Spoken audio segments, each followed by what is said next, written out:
एक 2-3 दिवसापूर्वीची घटना आहे, मी मोबाईलवर बघितली महाराज. आजकालची मुलं एवढी क्रूर कशी वागू शकतात हा प्रश्न आहे.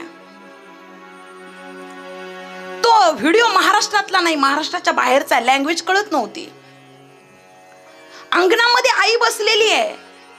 साधारण आईचं वय मला वाटतं 60-65च्या दरम्यान आहे. बाजेवर तो बाप बसलेला आहे. मुलाला कशाचा राग होता माहिती नाही महाराज. मुलगा घरातून त्या व्हिडिओ मध्ये पूर्ण दिसताय. मुलगा घरातून बाहेर आला आणि आईच्या 2 कानफाटा ठेवून दिल्या महाराज. ती भाषा कळत नव्हती पण ते चित्र दिसत होतं. आई त्याला 2 हात जोडत होती. ज्या आईने 9 महिने 9 दिवस दगडासारखं ओझं पोटात वागवलं, त्या आईनं लेकराच्या समोर हात जोडावा. बाळा मला मारू नकोस रे. ती हात जोडत होती आणि तो तिच्या केसांना धरून फरफटत ओढत होता. महिला मंडळ, माझ्या पोटात गोळा आलेला होता. आग पडली होती माझ्या पोटात आणि तो व्हिडिओ पाहताना माझ्या डोळ्याला धारा लागल्या होत्या. महाराज, त्याची छोटीशी मुलगी पुढे आली. मुलगी म्हणत होती, बाबा मारू नका ना आजीला. काय केलंय आजीनं? त्याला दायामाया नव्हती महाराज. त्यानं छोट्याशा लेकराला सुद्धा ढकललं. आईला त्या ठिकाणी उचललं. आईचे केस तो हिसकावतोय. बाजेवर बसलेला बाप त्या ठिकाणी बोलतोय, अरे बाळा मारू नकोस रे, वेंधळी येते. नाही तिला एवढं कळत. का मारतोय रे तू तिला? त्या मूर्ख माणसानं आई सोडून दिली महाराज आणि एक लात बापाच्या कमरेमध्ये घातली. त्याची स्वतःची मुलगी आकांत करून रडत होती पण याला दयामाया येत नव्हती. मायबाप एवढे क्रूर लोक कसे असू शकतात? 2-3 वर्षापूर्वी कोल्हापूरला घडलेली घटना आहे. एक सांगू, तुम्ही जर वाईट वागत असाल तर तुमची पत्नी तुमची साथ सोडून देईल. दारुड्या माणसा जवळ ती पत्नी राहणार नाही. पत्नी निघून गेली महाराज.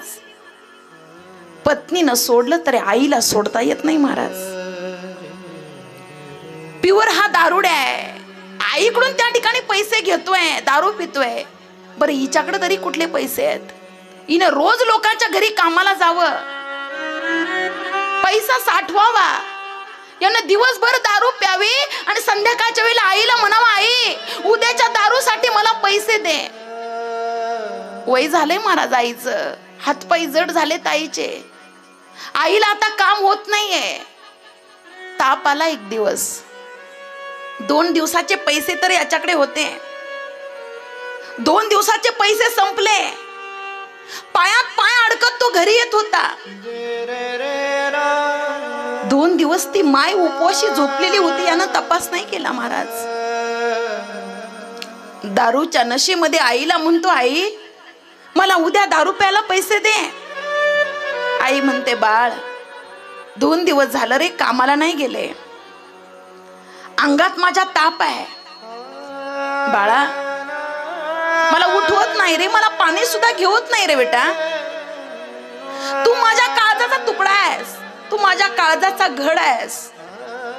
तुला ही दारू पिण्याची इच्छा आहे म्हणून मी कामाला जाते रे. तुझी अवस्था मला बघवत नाही. नाही कामाला गेले तर तू मला मारतो. तो म्हणतो, तू मी तुझ्या काळजाचा घड आहे ना, मग ते काळीजच मला तू दे. महाराज,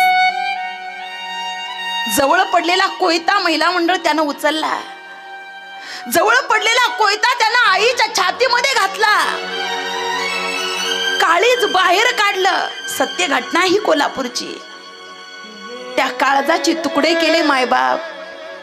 त्याला चटणी आणि मीठ लावलं. गॅसवर तवा टाकला. त्या तव्यावर ते काळीज तो मुलगा भाजत होता. महिला मंडळ, ज्यावेळेला महाराष्ट्राचे पोलीस महाराष्ट्राला ही न्यूज देत होते ना, तर घामाने ओले चिंब झालेले होते.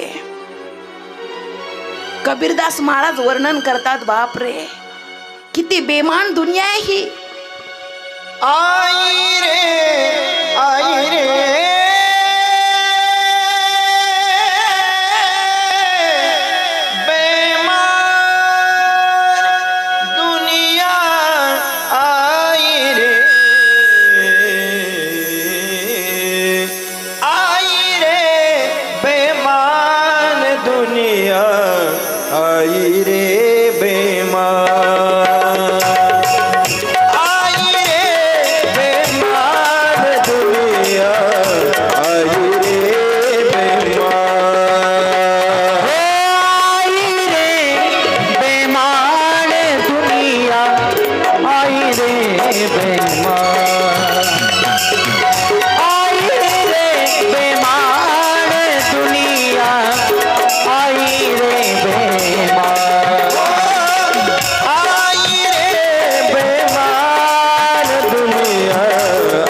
बेमान दुनिया आहे, कुणी कुणाला मानत नाहीये.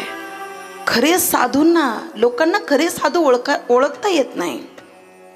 नको त्याला लोक मान देत आहेत.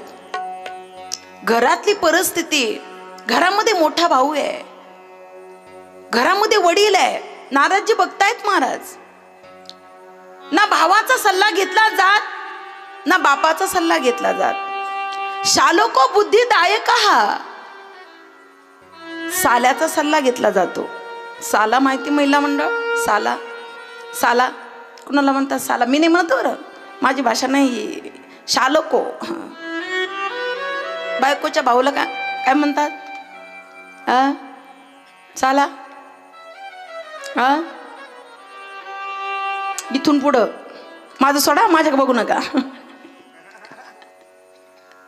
हे बऱ्याचशा गोष्टी माझ्यावर येतात, लय अवघड आहे. पण असं नाहीये, आम्ही सगळ्यांना विचारतो, घरातल्या सगळ्या मोठ्या माणसांना विचारतो आणि सगळी माणसं मिळून आमच्या घरामध्ये सल्ला घेतला जातो.